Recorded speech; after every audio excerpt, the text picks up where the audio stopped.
Hi, this is JJ Gatt. So for those of you who know me from also Clubhouse, where I host rooms on behalf of the Talking YouTube by vidIQ Club and also myself, Rising YouTuber Club with my sister, you know that I host value-driven rooms. I hope they're value-packed rooms related to YouTube growth strategies on a weekly basis. I'm usually there 3 to 4 times a week, either at happy hour, doing channel audits, or just interviewing folks, just doing different things. So I'm starting this new series where I am going to take the audio from those rooms and just share them here on my YouTube channel. So this is the first one. If I were starting with 0 subscribers, these are the 5 things that I would do first. So 5 things you would do if you just started YouTube today. And the first thing is that I would research the other accounts in your niche. And I think what happened is people just skip this step, because I know I did. When I started, I wasn't quite sure what my niche was. I just said, all right, I'm going to start doing Pinterest marketing, and that's what I do. And I just went at it. Like I didn't go to see who else is doing this content and what are they doing that works. Like what videos have they produced that's gotten a lot of views, irrespective of their followers and subscribers. Again, subscribers matter, but if you have 1,000 subscribers, but you're consistently getting video views of 1,000 to 2,000 and above to 10,000, even in the millions, that says something. That says that that content is trending, or it's searchable, or somehow, some way YouTube is recommended because somewhere in the platform, people are looking for that, and YouTube recognized your video that you just did, or that video is top quality. So don't skip this step. I know it's tempting to just go right in. And we talk to a lot of people in Clubhouse, and a lot of times they just start because they have a lot of ideas, they have a lot of passions. People on another platform, maybe TikTok, maybe Instagram, maybe Facebook, said you should start a YouTube channel. And based on people keep pushing them and nudge them, they just start. They just start. Don't do the work. Don't do the research. Don't say, wait a minute, hold up. Before I start a channel, is this format that I'm doing, is this actually something that's going to get a lot of views? Why am I doing this? If I do this, do I want a lot of views? Do I care for views? Or do I want, do I just want to do it just to put something out there? Like I know I, for example, want to do a channel. I'm thinking about it. I just don't have time to do it. When I just talk about stuff, and I don't care if you watch it, I don't care who views. I just want to have a platform for just expressing myself publicly and putting it on there, and views won't matter. So, or do I want a channel where I actually want views and I want this to be a full-time thing in the future? I want YouTube to be my either a secondary source, a third source of income, or maybe a first primary source of income. So before you start, identify, say, what do I want? Why am I doing this? And if you want to do it for views, then you have to definitely, if you want to do it for views, you got to see who's getting the views. Do not skip that step. Find your niche, because most people have a niche or specific category. You don't just start YouTube without actually having a plan or interest in YouTube. You start, and you have a plan. So research other accounts in your niche. The benefit of research other accounts in your niche, again, like I said, is you see what's working for them. Now, here's 3 more things to do in your research. If you're taking notes on this, 3 things while you're doing research. The first thing you want to do, and this is my first plug for vidIQ, is if you don't have a browser extension installed, you don't have to have one. vidIQ is a Chrome, it's not Chrome, it's a browser extension, but it works on Chrome, and I believe Safari, and I believe Firefox. Once you have it installed, it's free. Doesn't cost anything. Up above me is the link to my vidIQ if you want to test it out, or just try it. It's free. On a free level, obviously, the free basic level, what you get when you use vidIQ is you install the back end of every single channel. So if step 1 is your research, it behooves you to make it easier if you have a tool to help you with that research, and vidIQ is that tool. You install it, and what happens is it unlocks all the data, the back-end data, not all of it, a good chunk of back-end data of every single video on YouTube, every single channel on YouTube. When you have it installed, when you look on the right, it's going to automatically populate. It's going to pull the data from that video, pull the data from that channel, and list it for you so you can scan it. You don't have to do any research. You don't have to start calculating things. You can see with vidIQ installed how many times they shared that, how many views they got, what SEO score. And the reason why this is useful, if their SEO score is 0, if they did 0 tags, they did 0 things to optimize their channel, but yet they have, let's say this video has like 20,000 views with 0 SEO, what does that tell you? That tells you that content is either searchable, it's trending, or for some reason people are looking for it and it's popular. So that's your clue hey, this is something I need to study. What's in that video that's in your niche that works? And what can you do within your resources, within your limits? So let's say you don't have a camera. Let's say you don't have a fancy team like they do. Let's say it looks like they had a huge editing team that hooked together all their cuts and things like that. You don't have that. But how can you replicate that with the resources you have? So that is the thing you can get from vidIQ. Learn from the data in it. And they have this new thing where they tell you which videos are popping. So for example, there's someone in my niche and they've been at it for a long time. I just joined and there's a video that they did 3 years ago. They've moved on to another topic. They're not even talking about this topic anymore that I'm doing, but they did it 3 years ago. That tells me the fact that vidIQ was telling me that they're getting 2, 3, 4, 5, 50 video views per hour. And they're not even on it. That's an open market. That's like a no-brainer. Like, go there to those videos. Go on. This is the second thing. Go in the comments. See what people are asking. That creator may not even be answering their questions. So that gives you opportunity to answer their questions for people to see your channel. Say, oh, wait a minute. This channel is probably better than this other channel. They're not even talking about this. Here's a channel that actually is talking about what I want to. They've moved on to something else. They're doing vlogs now. They're doing like more fashion hauls. They started off with hair. They're doing fashion hauls. Here's somebody who's answering my question about what product I can use to do a dry shampoo, to be a no wash, co-wash for the day. And they answer my question. And this person has a channel that does focus on that. Let me follow them. So you can scrape their followers from that video. You can get, answer their question, but then also do a video on what people are asking in that video that's getting a lot of views per hour from 3 years ago. You can update it. You can say this is the 2022 version. And because it was popular, because they have a 40, 50,000 views back then, that you have a high likelihood of getting it. So that's what you learn from when you have vidIQ. Another tool installed from doing your research is install vidIQ, look at the comments from other section. And the third thing is also study when you're doing your research on other niches, the banners and the thumbnails. Like, how do their banners look? I do audits with my sister in our club every Monday at 7 o'clock Eastern Standard Time. That's the second club in my bio. Or if it's not vidIQ, it's going to be Rising YouTuber Club. And we who don't have a banner or who have a banner that's not necessarily polished or not necessarily looks like they're trying to be a professional YouTuber. And we always tell them, go to other channels in your niche and what do their banners look like? Because they're the ones that have 5, 10, whatever million subscribers. So that could be part of it. You don't necessarily have to have a banner, but if you see that everyone who's successful in this do have a banner and their banner looks a certain way, I'm not saying copy. You want to replicate, see what, replicate their success models, see what they're doing, how the successful YouTubers who are doing well, who are getting the views, what theirs look like. And you could try to emulate that versus trying to go on your own and reinvent the wheel and start from scratch when there's already a blueprint for what works. So that's the third thing. So install vidIQ. 2, look at the comment section. And then 3, look at the banners and the thumbnails of the channels in your niche, your categories, and look what they look like and that emulate. So that's the first thing I would do if I was starting from scratch a YouTube channel and I wanted to get some views. Those are the things I would look to see who's getting the views. How can I be like them? So that's the first thing. The second thing I think you want to do, and again, this goes to quality content. I think the formula is creating quality content. And the second thing is being consistent.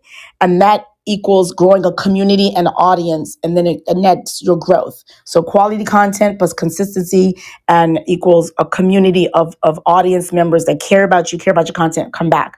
So the first thing is, again, research. The second thing I would do is for cadence. Cadence means like the rate at which you do YouTube channel. A common question we get all the time is like, how often shall I be doing YouTube videos? Like, how many videos do I have to do per week? The thing about that, the answer is going to be the lawyer answer. I'm a former attorney as well.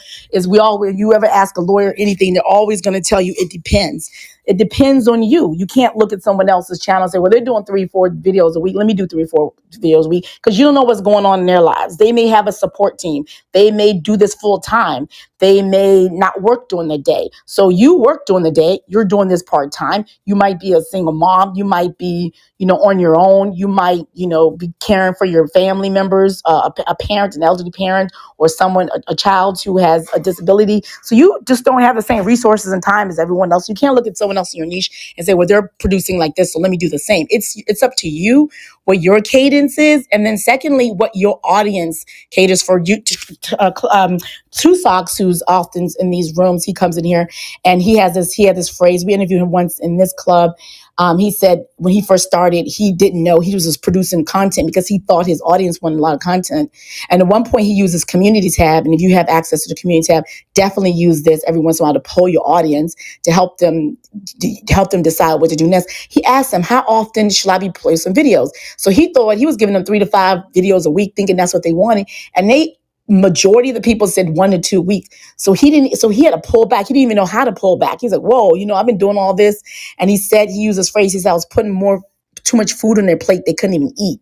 They couldn't even eat it all. So I'm just like, wow, so you don't have the time and energy, but you're busting your butt for an audience that doesn't even need it. So depending on you, what you got going on in your life, and also what your audience is, poll your audience, see how much often they can do it. And then also the other thing that's going to determine your cadence is your YouTube analytics. So we're going to get to this later on, but if you look in your back channel, your YouTube analytics, and it looks like you can actually go a couple of weeks and you're doing okay, that's fine. Some people realize if they only post once a week, their viewership goes down, or they get lost in the algorithms, or their people in their niche who are doing more are taking the audience away because they're more consistent. And so that also determines.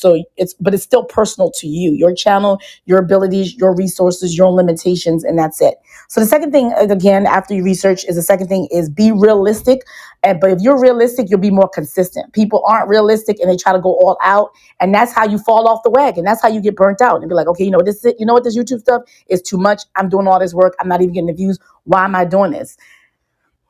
Don't do that. Don't do it. You know what I mean? So that's the second thing. The third thing is decide whether you want to niche down or not. Again, I'm not saying you have to niche down. You're going to hear different conflicting pieces of advice from YouTubers, from people here in Clubhouse, from people who are fellow YouTubers. Some folks will say you have to niche down. Other people are like, no, you don't. Now, you don't have to niche down. Now, let me tell you, if you niche down, what happens when you do niche down? And if you don't want to niche down, you don't have to. I'm going to tell you the other side. If you do niche down, why that people say that is because the folks, you hear people say, you might have heard me say before, you have to do 100 crappy videos, or what they say, 100 crappy videos before the YouTube, the YouTube algorithms, the YouTube AI, the YouTube machine realize what your channel is about and can actually start getting you in front of audiences that would like your content or like your videos. And so in order to do that, you have to be doing the same thing. If you're all over the place, it takes a longer time for the YouTube to figure you out. So that's why people say niche down for the YouTube AI. And they also say niche down for your audience, because sometimes I do Pinterest marketing, and Pinterest is now moving towards audience growth and follower growth. And I realized that people will come and take a look at my profile. Like I would do video and they would look at it, right? They would look at the video, right? And then they would click in my profile. But that profile click doesn't translate to someone following me. So let's say 20 people click my profile, but from them 20 people that clicks, I got 0 follows from that. What piece of information do I get from that? 20 people clicked, they looked at my video, looked at my content, they said, oh, this is some good content. The next step they did was, okay, let me see the profile. When they looked at the profile, they decided not to follow. Why would somebody like your video content, want to take a closer look at it and not discern to follow?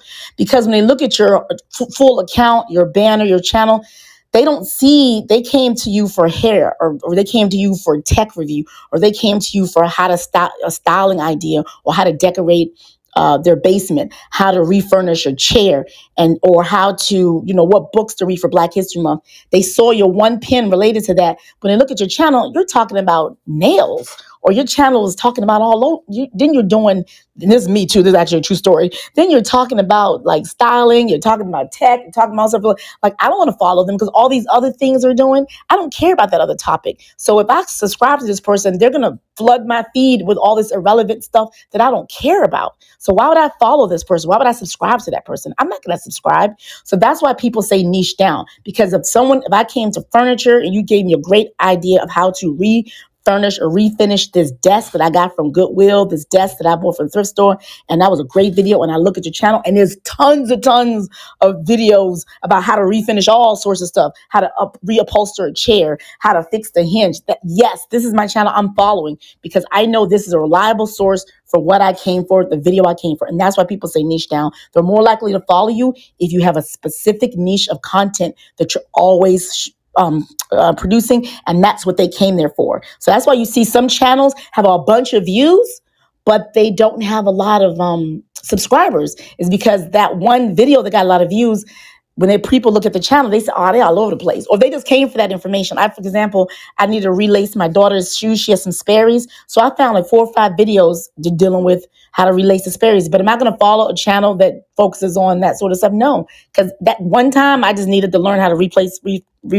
relace her Sperry's. Once I figured that out, I'm out. I don't need to subscribe to that channel. So that's why you see some videos, whatever. So that's why people say niche down, because if you niche down, you're more likely to get more subscribers because they know what to expect. Now, the opposite of niching down is just do whatever you want. Like go all over the place, which you can do.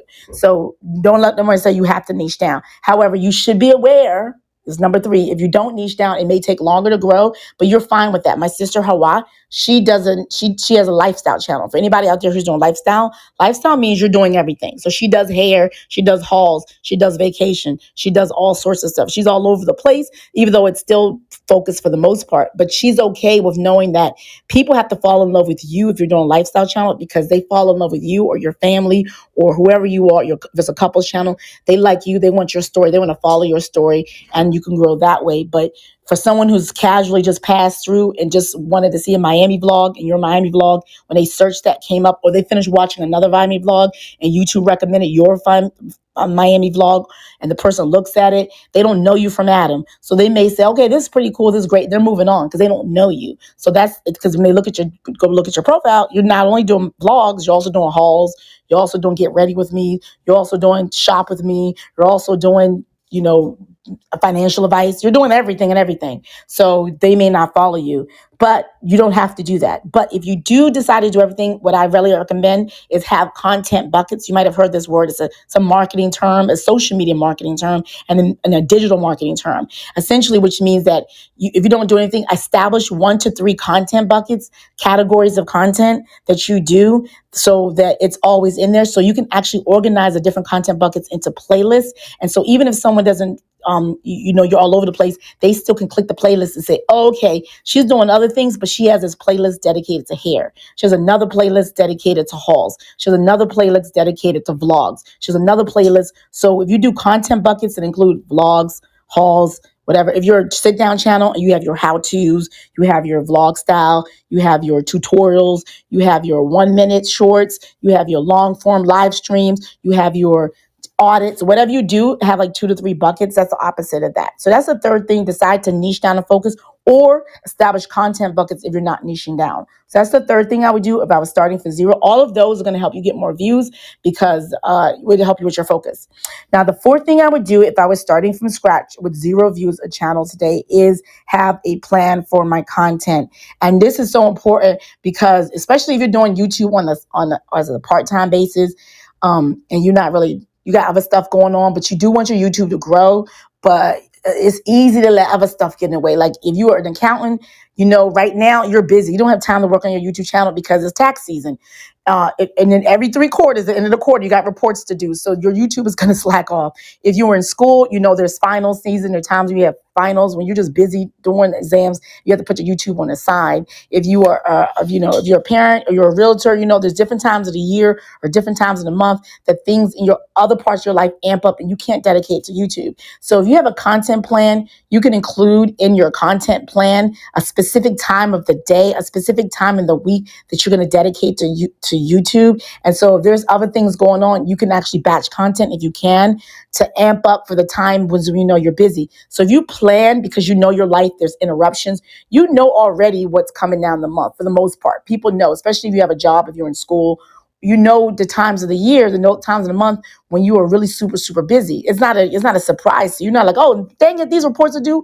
Every month these reports are due. They're due every single month. That week or the 2 weeks leading up to when you have those reports due, you're not going to have any time to do your YouTube. So if you have a content plan, whether it's a digital plan, whether it's like a paper plan, I like paper personally. I prefer to do a paper. I would supplement my paper plan, but I have like a whiteboard. I put all my videos I'm going to do. I have a notebook that I put it down. And then there's other apps like Asana, ClickUp was another one that's good. Monday.com, Tailwind, if you use Tailwind now, there's like sort of a lot of different software desktop and mobile apps that allow you to plan your YouTube content so you are not surprised. So you stay consistent. So you know what you're doing and you don't fall off the wagon. Again, like I said in the beginning, quality content plus consistency equals community and audience growth, and then just YouTube channel growth. So part of the consistency part is having a plan. You're more likely to be consistent if you've planned for it and you know what these are things, and you use other tools like community tab. I mentioned community tab because the times you can't film video, you can have a plan for just saying, all right, I'm going to just post like an old throwback video in case you missed it, or I'm going to post a poll, I'm going to post something so your account stays active. And I think it matters. YouTube might say you can take a break, which you can. However, people who've taken a break know that if you take a break for too long, actually you do get suppressed in the algorithm. No matter what they say, you get suppressed in the algorithm. And also audiences. If I see a channel that they haven't posted like a month, 2 months, or they're inconsistent, people are less likely to follow. They're just like, all right, they're not serious. Let me find it. There's going to be someone else in your niche who is more consistent, who is doing it more, and they're going to look at their video and they're going to, come up and stuff like that. So part of being consistent is planning and having the plan. So that's the fourth thing I would do if I was starting YouTube from scratch, from zero today. And then the fifth final thing, the 5 things, is have a time for looking at your analytics, which is part of the plan, because what happens is some people say they never look at the analytics. And we know other people who have planned a batch of content, like they'll create like a whole bunch of YouTube videos and batch it out. And someone in my room actually came in and he does that and he's had success with that. So I can't even knock that. But the challenge of that is if you do that and the first 3 videos aren't hitting, if people are leaving, if you film 20 videos exact same way, same intro, same everything for the most part is the same, and you just put it down and it turns out that your analytics says people are leaving after 40 seconds, but you've already posted or you're already scheduled to post. You've already produced 20 videos when the intro is in the beginning without even knowing the intro is turning people off. Now you have 20 videos with that intro music. So had you just posted 3 or 4 at a time, you would look at your analytics and say, wow, people are leaving. Oh, dang it. So your next 5, 6, 7 videos, you would know when you're editing it to not put the intro music in the beginning, because the intro music are causing people to leave. You would know to put that in the middle or put that in the back or put that after you introduce the content source. But you wouldn't know that information if you just batch create and just dump it. So that's one of the benefits of looking at your analytics. So the 5th thing I would do if I had 0 views is I would make sure I put in the time once a week, every 2 weeks, once a month. It doesn't have to be every day. And sometimes I would discourage it from every day because you can go crazy. And so look at your analytics, study your analytics, look through what's growing. Sometimes you get discouraged. You're like, I don't want to see those numbers, but you're not going to grow if you don't look at your analytics. So that is okay. 33 minutes is pretty good. So that essentially is a nutshell, hey Tosh, of what you can do if you had, 0 YouTube views, and you're just starting from scratch. What 5 things you can do. And if you already started, if you didn't start from scratch, or you just have stalled because you left YouTube and came back, I think these 5 tips actually will help. If anyone has any questions about the stuff that I've shared today, and welcome Heather, it seems like you have the popper, you're new to the app. Feel free to raise your hand or back channel me, see if any back channels right there.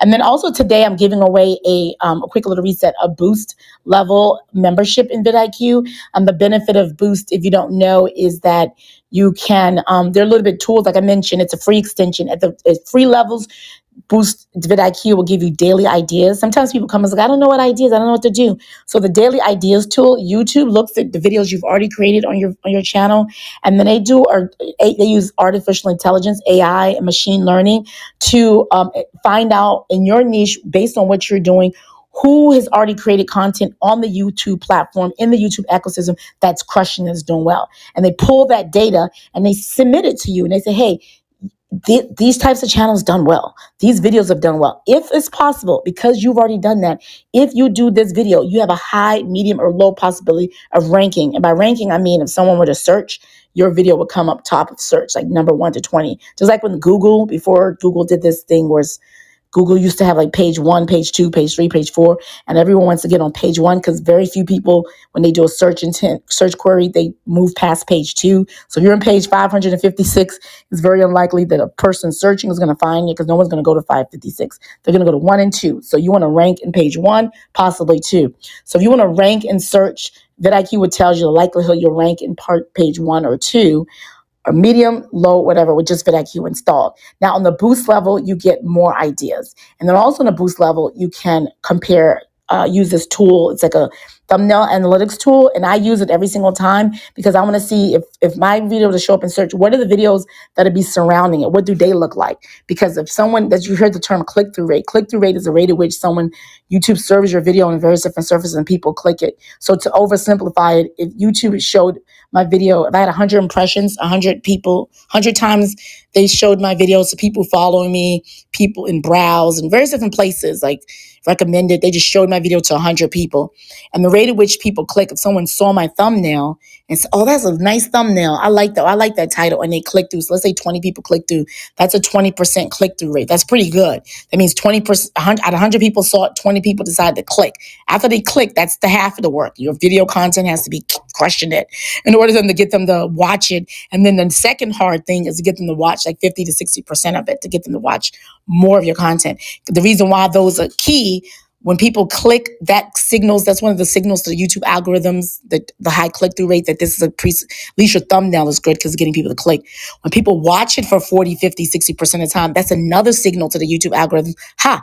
This video's quality is so good that people are watching it for a good chunk of time.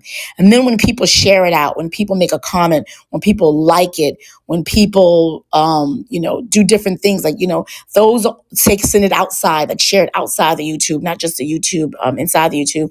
Those are other signals that it's a pretty good piece of quality content. And what happens is at some point, those signals categorizes your video as good quality. So when someone else's, YouTube has a sort of audience profile. When someone else from an audience profile is watching a YouTube video, they're on their platform, they want to keep them there longer. YouTube have already identified that video that has a high click-through rate, high customer share rate, high content rate, high comment rate. That video, they'll put it in front of that audience member because they say they're more likely going to like this video. And we want to keep them on YouTube longer. And that's the browse, and that's the recommended. And they know the audience, because I get caught up in the YouTube rabbit hole. My husband does. And that's because YouTube keeps feeding us these videos that YouTube's figured out we like, and we're there forever. And so that's your goal as a creator. And that's why it's important. That's why I mentioned the importance of click-throughs and audience and things like that. All those things matter. All things cumulatively matter towards you getting more views ultimately. But anyway, at the beginning of it, I mentioned vidIQ, is that thumbnail is part of that formula, is getting that high click-through rate. And with vidIQ boost level, you can actually compare thumbnails to those that show around in search. The other thing with the boost level, you can also automatically track other people in your niche. I don't like using the word competitors, but with the boost level, you can see what other videos, what other channels that people who subscribe to you watch. And that helps you focus your channel. Like me, when I first started, again, remember, I used to do engagement groups. I used to do sub for sub, all the bad things. And so my followers weren't necessarily following Pinterest marketing and YouTube growth strategies, what I just recently started doing. They were following all sorts of stuff. That's because I got those followers the wrong way. I asked my family members, hey, follow my channel. Hey, sub for sub. All those categories, all those tactics only hurt you because it creates an audience profile of people who will not watch your videos, who don't care about your content. They're going to give you the wrong data. Like the data is going to show me, like the vidIQ data show me, they're not following my channels. They're not following my content. They don't really care about what I have to say. And that was a shocker to me. So that helped me say, you know what, let me do what I need to do. I did some external marketing. I had a come to Jesus moment, and I started making more intentional, methodical, planned, purposeful ways of marketing my content, my channel, my video content to people who do care about it. So I can curate a following of people who care, because when I publish my video, they're more likely to watch it. YouTube stops showing your videos to subscribers if after you produce, let's say 5 or 6, I don't know the exact number, and those subscribers don't click, YouTube would not show it to them. So that's why sometimes you can say, hey, I got 1,000 subscribers, but I'm only getting 5, 10 views. That's because you got the subscribers who do sub for sub or engagement groups, and they don't care about your content. YouTube stops showing it to them. So they're not seeing it. So that's why you have 1,000 subscribers, but 5 views on your channel, because YouTube isn't showing it to them, because they never watched your videos, because you got them through bad practices. So that is the benefit of getting the vidIQ boost, is because when I got that information, I shifted. And now when I go into my vidIQ, I see that my subscribers are also following, Sean Cannell, Think Media, Nick Nimmons. They're following the vidIQ channel. They're following Roberto Blake. They're following Annie Dubé. They're following Catherine Manning. They're following people who do content like I do. And that I wouldn't know that had I not had VidIQ installed, had I not looked at that data, and it shocked the hell out of me. And I'm like, oh, wow, my bad past practices are coming up to haunt me. So that's the benefit of VidIQ Boost level that you get, is you can use that data analysis to be a better creator, to get more views, to get more subscribers, to grow your curated community, to grow an audience. And that's the path. And I'm on my path too, just like you. I don't have a large channel. My channel is about 2,000. I'm not 200. I think I'm close to 2,300. So I've been on this journey for 2 years. I'm growing slow and steady with the bumps and bruises, learning along the way. Like some of you, or some of you might have been past me. That's fine. But yeah, but that I use VidIQ as that tool to help me curate and be a better creator day by day and day. And I feel like I'm getting there. And I think you can too. So just want to hand that out to you. You back channel me Boost, BOOST, the back channel. You can actually get access to the Boost level, and then I'm giving it to give one away or two way. If you back channel me Boost, I owe it to somebody actually. You can try it out for that month. So that month, take all your thumbnails and run it to that thumbnail tool. I highly recommend you that. With that free month, go look at the channels that your subscribers are following and the videos that your subscribers are watching. Get that data and analysis and help you learn more about what kind of creator you are. Learn more about your subscribers. If you have the wrong type of subscribers, you don't want to get rid of them, but you want to pad on to people who are the right type. But that's the type of knowledge and stuff that you get from Boost. So back channel me Boost. Join the club if you're not a member. We host rooms in here 3 times a week at minimum. I host rooms. My sister Hawa hosts rooms, and Viper hosts rooms usually on Thursdays. I've been hosting them on Fridays because I've been having a busy top of the week. But yeah, so join in, and then anytime we host a room, you'll get alert that we have in a room, or we schedule a room, and you can continue to grow. So I do want to invite you there, and I also want to invite you to take a look at all of the other people in the room, and then check their bios out. If you see someone who's doing something similar, follow them, back channel them, start a conversation, because this is a great place and opportunity Clubhouse is to network, to meet other people. So I really invite you to do that. And also, if you joined late, or you're just joining, or if you have to leave, or if you want to listen to it again, because I talk fast, I invite you to save this room and you can actually bookmark this room for later to watch it. Share it outside your app. Share it to other folks if they'd like to get the benefit as well. So I'm going to do that. What else am I doing? If you're listening to this on replay, similar, check out the Boost, check out the vidIQ link. You can also back channel me Boost, even if you're listening to this on replay, and also share this out or share it within your hallway. And so other people in your circle, your sphere of influence, and your network can actually benefit from it. So I'm going to see if anyone has any question, any hands raised. I don't see any hands raised. Yeah. So if anyone has any question, feel free to back channel me. You can, if you don't have a question today. Oh, hey, Jean, happy anniversary, Clubhouse anniversary. You got your red balloon on there if you don't know what that means. And I wanted to again welcome Heather, who's new. Welcome, Heather. What's up, Lanique? I see he has that fist. If you have the either a black heart or a brown fist on your Clubhouse bio for the Black History Month, Clubhouse is posting the black heart or black fist onto your profile photo. And if you're new, if this is your 1 year anniversary being on Clubhouse, you get a little balloon. And if you're brand new, within 7 days of the app, you get the little popper. You guys probably already know about that already. So that's what the little symbols on your profile means if you don't know. So anyway, okay, that's it. That's all I have for you guys today. It's 1:43. Started this room like 1:34. Quick little 30-minute lecture. I hope it's helpful for you. And again, the replays are on. You can listen to it again, because I know I talk fast. And if you have any questions for me, feel free to hit me up in the DMs on here, on YouTube. Not YouTube, on the Clubhouse or Instagram, or actually YouTube, because my channel does YouTube growth strategies. So I do like a lot of like 101 and just starting out growth for folks like me who I call rising YouTubers. We're like under 10K. We're just growing steadily. Eventually we'll get there. So yeah, so that's it. Thanks everyone for joining me today. And I'll head out tomorrow. I'm going to close out this room. If you don't have any more questions, I'm gonna like Viper says he's bringing the train. No, he's landing the plane. So I'm bringing this train into the station. I don't want to totally bite off his. And he said he got that from, I think, Sean Cannell from Think Media, I think, says landing the plane. I'm not sure where he got it from. But yeah, it's all about borrowing creative licensing. And yeah. Okay. All right. Thank you so much for joining me. I'll see you guys. And also just quick little plug. My club has a happy hour at 5 o'clock. And so every week we just shoot the breeze. We don't really talk about anything. And if you guys ever been in Viper's room in the morning, that's like the morning version.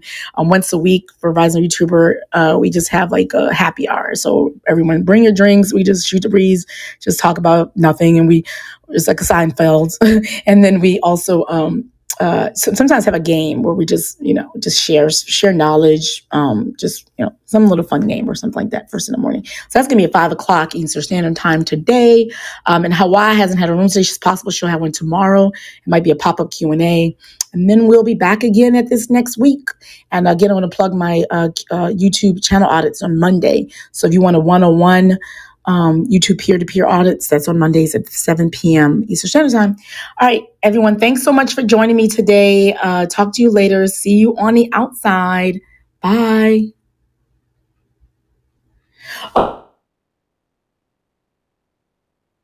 I hope that was helpful for you. If it was, I want to invite you to like this video, subscribe to my channel, hit the notification bell so YouTube will let you know whenever I upload a new video, whether it's this new series with the audio replays of the Clubhouse room, whether it is my Pinterest tutorials 101, Pinterest growth strategies, YouTube growth strategies, other YouTube videos. You'll get the alert and you'll be the first one to know what's new, what's changing, what's exciting on YouTube, so I can on social media, so I can keep you updated. All right? Okay, cool. Sounds like a plan? Join the J Squad. There's plenty of space for you. Anyway, in the meantime, like I said, watch this video or this video, and I'll see you next time. Cue my outro music. Boom.